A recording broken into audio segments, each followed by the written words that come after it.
Hello दोस्तों, welcome to प्रतियोगिता दर्पण। आज हम बात करने जा रहे हैं मिशन माहिर। हाल ही में ministry of power as well as ministry of new and renewable energy ने एक मिशन लॉन्च किया और उसका नाम है mission on advanced and high impact research MAHIR। आइए डिटेल से समझते हैं इसे, क्या है ये। सबसे पहले इसके ऑब्जेक्टिव्स की अगर हम बात करें तो objectives are to identify emerging technologies and areas of future relevance for global power sector and develop them indigenously। अब बेसिकली ये मिशन रिवॉल्व करता है पावर सेक्टर में इनोवेशन को लेकर के और indigenous development, indigenous innovations. Secondly, to provide a platform for collective brainstorming, then to support pilot projects on indigenous technologies developed by Indian startups। Indian startups अगर Indian technologies develop करते हैं, indigenous technologies होंगी, इन्हें commercialize भी किया जा सकता है, इसमें भी ये help करेगा। Then to leverage foreign alliances, partnerships for R&D of advanced technologies। अब foreign alliances for R&D as well as for technology transfer also। Then to promote scientific and industrial R&D in the power sector and to create an innovative ecosystem to position India among the leading countries in power innovation as well as power sector। अब अगर इसकी funding की बात करें, it will be funded by Ministry of Power, Ministry of New and Renewable Energy, Central Public Sector Enterprises under these ministries। हालांकि government of India का भी support रहेगा इन केस अगर फंडिंग एक्स्ट्रा रिक्वायर होती है तो। अब यहाँ पे हम एरियाज आइडेंटिफाइड की बात कर लेते हैं, which are identified for the research under this mission for advanced and high impact research. सबसे पहले आता है इसमें alternatives to lithium ion storage batteries. अब हाल फिलहाल में लिथियम आयन बैटरीज का प्रॉब्लम क्या है? इसका प्रॉब्लम ही है लिथियम। एक्चुअल में इंडिया लिथियम के लिए इंपोर्ट डिपेंडेंट है। मेजॉरिटी हमारा जो लिथियम आता है वो आता है चाइना से, ठीक है। और अगर हम रिजर्व्स की बात करें तो majority reserves are Australia, China and South America. South America में हमारा जो लिथियम ट्रायंगल है, तो यहाँ पे मेजॉरिटी रिजर्व्स भी हैं। हमारे पास लिथियम के रिजर्व्स भी नहीं है, ऊपर से इंपोर्ट डिपेंडेंट है, ठीक है। तो बहुत ज़्यादा एक्सपेंसिव पड़ता है लिथियम आयन बैटरी हमें। That's why we have to find the alternative. Then modifying the electric cookers pans to suit Indian cooking methods। अब इलेक्ट्रिक कुकर्स या पैंस को मॉडिफाई करने के लिए जो कि हमारे इंडियन कुकिंग मेथड्स को सूट करें, क्या कर सकते हैं हम? एडिशनल कोटिंग कर सकते हैं मेटल्स की, या फिर हम उसका कुछ इस तरीके से डिज़ाइन कर सकते हैं कि वो ज़्यादा टेम्परेचर अचीव कर जाए कम हीट में। Then green hydrogen for mobility. अब basically we can use hydrogen for mobility as an car, bus, train, truck, इन सब को चलाने के लिए, ठीक है। अब यहाँ पे जो बात की जा रही है वो बात की जा रही है ग्रीन हाइड्रोजन की, ठीक है। We are talking about green hydrogen. Hydrogen basically fuel cell में यूज किया जाता है। अब यहाँ पे स्पेसिफिकली बात ग्रीन हाइड्रोजन की जा रही है। Green hydrogen is derived from renewable energy. जब रिन्यूएबल एनर्जी को यूज करके हाइड्रोजन का प्रोडक्शन किया जाता है वो है ग्रीन हाइड्रोजन। देन इसमें एक चीज और फिर हम बात कर लेते हैं ब्लैक हाइड्रोजन की, क्योंकि इसमें कलर कोडिंग ज्यादा जरूरी है। ब्लैक हाइड्रोजन बेसिकली कोल, जब आप कोल का यूज करते हैं हाइड्रोजन प्रोडक्शन के लिए वो हो जाती है आपकी black hydrogen. Then comes pink hydrogen. Pink hydrogen basically when you use nuclear energy for the production of hydrogen. अब हाइड्रोजन की एक खास बात और ये भी है कि अगर हाइड्रोजन यूज की जाती है ना मोबिलिटी के लिए, तो एग्जॉस्ट में यानी कि जो एंड प्रोडक्ट या फिर जो एमिशन होता है वो ऑलमोस्ट ना के बराबर है, ठीक है। Water vapours and some amount of like CO2, that's it. इसके अलावा और कोई एमिशन नहीं है।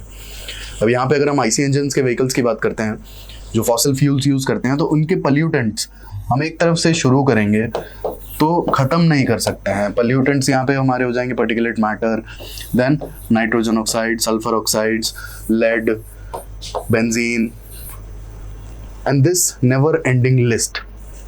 तो इसीलिए हाइड्रोजन पे फोकस किया जा रहा है कि मोबिलिटी के लिए हाइड्रोजन को हम जितना जल्दी यूज कर पाएं और एक एफिशिएंट फ्यूल सेल जो कि अफोर्डेबल हो उसे डिजाइन कर पाएं। Then next is carbon capture. अब basically carbon capture is like कि आप एनवायरनमेंट में कार्बन जो भी है आप उसे कैप्चर कर लें, या तो first of all CO2 we are talking about. Secondly आप एनवायरनमेंट में रिलीज ही ना होने दें और उसे कैप्चर कर लें। जैसे एग्जांपल के लिए अगर इंडस्ट्रीज हैं, इंडस्ट्रीज के जो चिमनीज होते हैं, तो चिमनीज से अगर यहाँ धुआं निकलता है, तो अगर इसमें आपको कार्बन कैप्चर करना है तो यहाँ पे आप अरेस्टर्स लगा सकते हैं, कुछ मशीन्स लग सकती हैं, स्क्रबर्स लग सकते हैं, जिससे काफ़ी पोल्यूशन कंट्रोल हो जाता है, कर्व हो जाता है। तो आप इस तरीके से यहाँ पे कार्बन कैप्चर कर सकते हैं। देन और जो तरीके हैं कार्बन कैप्चर के, absorption, adsorption, then membrane separation. Generally industries में मेम्ब्रेन सेपरेशन यूज किया जाता है। There is a thin membrane और गैस को आप सेपरेट कर देते हो, ट्रांसफर कर देते हो इधर से उधर, दैट्स इट। हालांकि बहुत डिटेल में इसमें जाने की जरूरत नहीं है हमें। Then geothermal energy. Geothermal energy basically earth का जो भी एग्जांपल के लिए आप मणिकरण देख सकते हैं, हिमाचल प्रदेश, यहाँ पे जियोथर्मल एनर्जी के लिए प्लांट्स। हालांकि यहाँ पे एक चीज़ जो बहुत दिक्कत देती है वो है इंफ्रा, कि अगर वहाँ पे इलेक्ट्रिसिटी प्रोडक्शन होता है तो वहाँ से हम लाएंगे कैसे, क्योंकि पहाड़ों पे इलेक्ट्रिसिटी पोल्स और वो भी उस पर्टिकुलर रीजन में लगाने के लिए बहुत बड़ी दिक्कतें हैं। इसीलिए ऑल टाइम तो नहीं, लेकिन हाँ मेजॉरिटी ऑफ द टाइम वहाँ पे बर्फ़ पड़ी रहती है। इसके बाद एवलांच और ये सारे इशूज़, तो काफ़ी हाई अल्टीट्यूड पे मणिकरण। तो जियोथर्मल एनर्जी को भी एक्सप्लोर करना और कैसे हम उसको बेनिफिट अपनी एनर्जी इलेक्ट्रिसिटी प्रोडक्शन के लिए उसका ले सकते हैं। Then solid state refrigeration, nano technology for EV batteries. अब यहाँ पे बेसिकली जो मटेरियल्स हैं, जो सब्सटेंसेस हैं जो यूज़ करते हैं बैटरी में, वो अगर नैनो साइज के होंगे तो इससे बेसिकली इलेक्ट्रिक व्हीकल की जो बैटरी होगी ना, उसकी एफिशिएंसी बहुत ज़्यादा बढ़ जाएगी। एग्जाम्पल के लिए अगर हम ऐसे समझें, इलेक्ट्रिक व्हीकल अगर एक बार फुली चार्ज करने पे कोई स्कूटर है, इलेक्ट्रिक स्कूटर, अगर वो 100 किलोमीटर जाता है, तो नैनो टेक्नोलॉजी से बनाई गई EV बैटरी हो सकता है उसकी एफिकेसी, उसकी एवरेज 100 से बढ़ा के 110 से 115 किलोमीटर तक कर दे एक बार फुल चार्ज में। तो इसीलिए nano technology for EV battery पर भी फोकस किया जा रहा है। Lastly indigenous CRGO technology. CRGO technology is basically for steel production, और ये वो स्टील है जो ट्रांसफॉर्मर्स या फिर अदर इलेक्ट्रिक डिवाइसेस बनाने के लिए यूज़ किया जाता है। जैसे एग्जांपल आपका ट्रांसफॉर्मर्स हो गया, जनरेटर्स हो गया, तो इन सब में CRGO स्टील यूज़ किया जाता है। तो इस स्टील को अगर हमारी इंडिजिनस टेक्नोलॉजी होगी तो हमारी इम्पोर्ट डिपेंडेंस कम हो जाएगी इस क्वालिटी के स्टील के। ये क्वालिटी का स्टील हमें इम्पोर्ट करना पड़ता है, वो हमारी डिपेंडेंसी कम हो जाएगी, क्योंकि इलेक्ट्रिक अप्लायंसेस को सप्लाई करना ही है, उसकी डिमांड बनी ही रहेगी, तो हम वो भी इग्नोर नहीं कर सकते हैं। अब इस मिशन के स्ट्रक्चर की बात की जाए तो यहाँ पे 2 टियर स्ट्रक्चर है। 2 टियर, 2 कमिटीज हैं। सबसे पहले आती है एपेक्स कमेटी। एपेक्स कमेटी सबसे ऊपर है, obviously it will be chaired by minister of power और MNRE, minister of new and renewable energy. अब यहाँ इस कमेटी का फोकस रहेगा product development as well as technology development, approval of the research project and international collaborations. और यहाँ खास बात यह है कि जो भी रिसर्च को लेकर के प्रपोजल्स आएंगे, फाइनल अप्रूवल यही कमेटी प्रोवाइड करेगी। नेक्स्ट आता है जो सेकंड इस मिशन का एक और कमेटी, वो है टेक्निकल स्कूपिंग कमेटी। अब technical scooping committee will be chaired bye chairperson of central electricity authority. इस कमेटी का जो काम है, it identifies research areas, recommends potential technologies, monitors approved research projects. CPRI Bangalore will provide all the necessary sectorial assistance to the Apex Committee as well as Technical Scoping Committee. ये हमने structure की बात कर ली। अब हम scope की बात कर लेते हैं कि यहाँ पे प्रोजेक्ट्स किस तरीके से आएंगे और कौन से प्रोजेक्ट्स फंड किए जाएंगे। After approval of the research projects, outcome linked funding proposals will be invited. अब ऑब्वियसली बात है कि अगर किसी भी पर्टिकुलर प्रोजेक्ट को फंडिंग प्रोवाइड की जा रही है तो उससे आउटकम एक्सपेक्ट किया जाएगा, है ना। और यही हमारा second point, quality cum cost based selection. High quality as well as low cost वाले प्रोजेक्ट्स को ऑब्वियसली प्रेफरेंस मिलेगी, क्योंकि फंडिंग के भी थोड़े से कंस्ट्रेंट्स रहते हैं। इसके बाद सिंस हमें थोड़ा रिजल्ट अश्योर करना ही है कि हमें रिजल्ट मिले हमारे प्रोजेक्ट्स के, हमारे मिशंस के, तो उसके लिए ये चीज़ बहुत ज़्यादा ज़रूरी है, quality cum cost based selection. कि हाई क्वालिटी प्रोजेक्ट्स हों एज वेल एज फंडिंग की रिक्वायरमेंट एज कम्पेयर्ड कम हो। कोई भी ऐसा नेव प्रोजेक्ट या कोई मतलब ऐसी टेक्नोलॉजी जिस पर अभी तक शायद किसी ने भी रिसर्च नहीं किया, हम वो लेकर तो नहीं आ सकते हैं हाल फिलहाल के लिए। Then technological pilot projects developed by Indian startups will be funded. Indian startups अगर कोई भी पायलट प्रोजेक्ट डेवलप करते हैं, कोई भी प्रोटोटाइप डेवलप करते हैं, तो उन्हें फंड किया जाएगा। रीजन बीइंग, अगर ये प्रोजेक्ट सक्सेस होता है तो इसका कमर्शियलाइजेशन, इस प्रोडक्ट का कमर्शियलाइजेशन या फिर कमर्शियल प्रोडक्शन बहुत जल्दी शुरू करवाया जा सकता है। इसीलिए इंडियन स्टार्टअप्स ने अगर कोई प्रोजेक्ट डेवलप किया है तो उसे फंडिंग प्रोवाइड की जाएगी कि बड़े लेवल पे जाके एक उसको जो रेगुलेटरी एनवायरनमेंट होता है उसमें टेस्टिंग के लिए, कि अपने प्रोडक्ट को वो एक बड़े लेवल पे, एक मास लेवल पे मतलब टेस्ट कर सकते हैं, कहने का मतलब है। Then international collaboration and technology transfer. अब होता क्या है ना कि कई बार हम बहुत सी टेक्नोलॉजीज में अभी भी इंपोर्ट ही कर रहे हैं। ये एक बहुत बड़ा रीज़न है कि इंडिया फिलहाल बहुत सी चीज़ों में पीछे है टेक्नोलॉजी की, क्योंकि हम इंपोर्ट डिपेंडेंट हैं।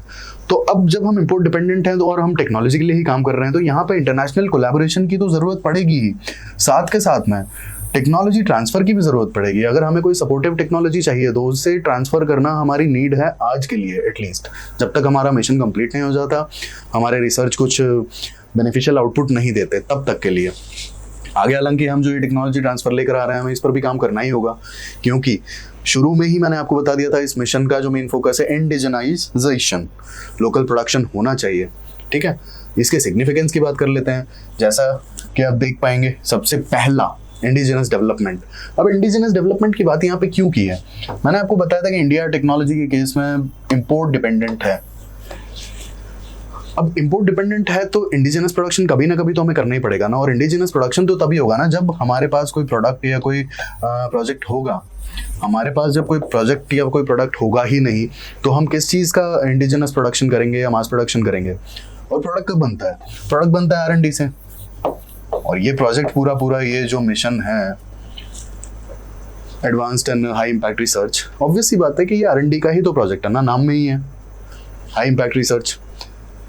तो इसके जो बेनिफिट्स होंगे, हमारा सबसे पहले तो इंपोर्ट कर्व होगा। इंपोर्ट कर्व होगा हमारा कहीं ना कहीं फाइनेंसेस, जो कि फॉरेन एक्सचेंज हमारा सेव होगा, इंडिजिनस प्रोडक्शन ज़्यादा होगा।